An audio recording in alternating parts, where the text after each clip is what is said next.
It's a new year and a new chance for you to make a fresh start with your compliance. We're going to be bringing you a daily tip, strategy, or idea that you can use to improve your program. Here's your host, Tom Fox, the Compliance Evangelist. Now, a quick word from our sponsor, and we'll be right back.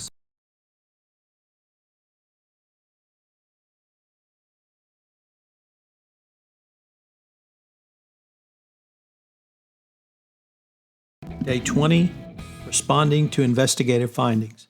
There is nothing like an internal whistleblower report about a compliance violation, the finding of an issue, or worse, a subpoena from the Department of Justice or a notice letter from the SEC to trigger the board of directors and senior management attention to the compliance function and the company's compliance program. Such an event can trigger much gnashing of teeth and expressions of outrage followed by proclamations, quote, "We are an ethical company," end quote. However, it may be time for a serious reality check. You may find yourself in a position that you will have to have some very frank discussions about what to expect in terms of costs and time outlays. While much of these discussions will focus on the investigative process and those costs, these discussions will allow you to initiate the talk about the remediation process going forward and to begin to explain why money must be budgeted for the remediation process. One of the things rarely considered is how the investigation triggers the remediation process and what is the relationship between the two. When issues arise warranting an investigation that would rise to the level of the board of directors, potentially require disclosure to the government, there is usually a flurry of activity and attention. Everyone wants to know what is going on.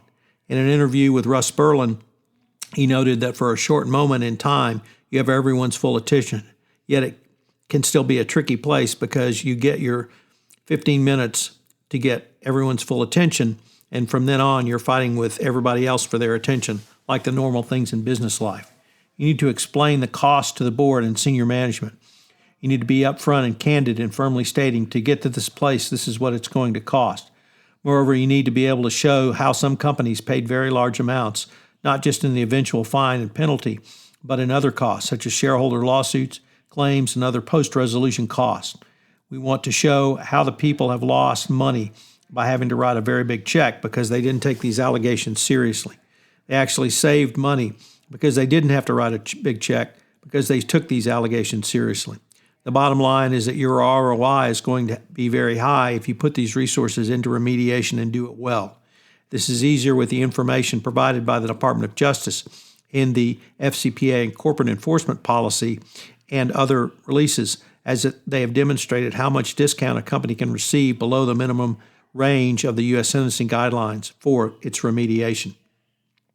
One of the difficult parts is that an investigation is often done in a way in which the investigators want to maintain as tight a control over information and privilege as they possibly can.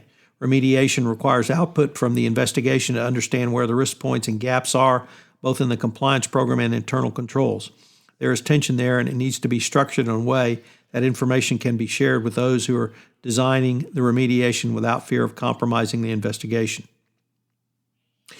There are both direct and, even more importantly, indirect costs. The biggest cost to a company during an investigation is the diversion of management resources. Everything stops to focus on the investigation. This indirect cost comes largely through the time commitment of senior management, because if senior management has to commit 20% of their time to the investigation, that is 20% that is not going towards revenue-generating, shareholder value-protecting activities. How can you communicate this point to someone who is not going through a full-blown investigation coupled with a federal investigation by the DOJ, FBI, or SEC?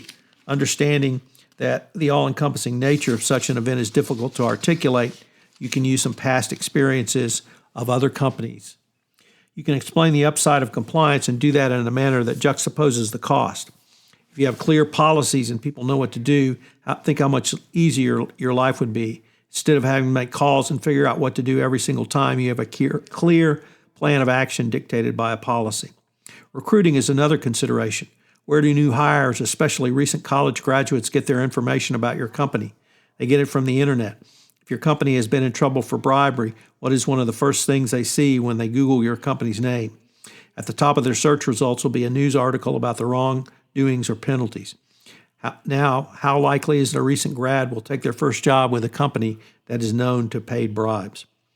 Yet even more important than these types of points are your own employees in your organization.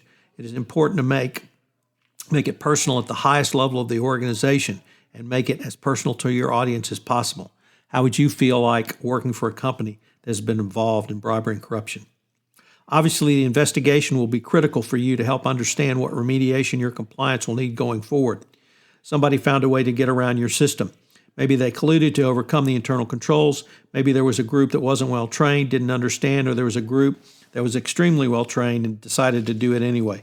But somehow there are issues in your overall system of the executive tone, governance, compliance program, and internal controls, all at a meta level that failed. So what are today's 3 key takeaways? Number 1, a serious FCPA or compliance allegation gets the attention of the board and senior management. Number 2, be aware of how your investigation can impact and even inform your remediation. And 3, be prepared to deal with the dreaded where else question. This is Tom Fox again. Thank you for listening to this episode of 31 Days to a More Effective Compliance Program. I hope you will join me for the entire month of January, where I take a look at some of the significant changes in compliance and FCPA enforcement. 31 Days to a More Effective Compliance Program is a part of the Compliance Podcast Network. This podcast is a part of the C-Suite Radio Network. For more top business podcasts, visit c-suiteradio.com.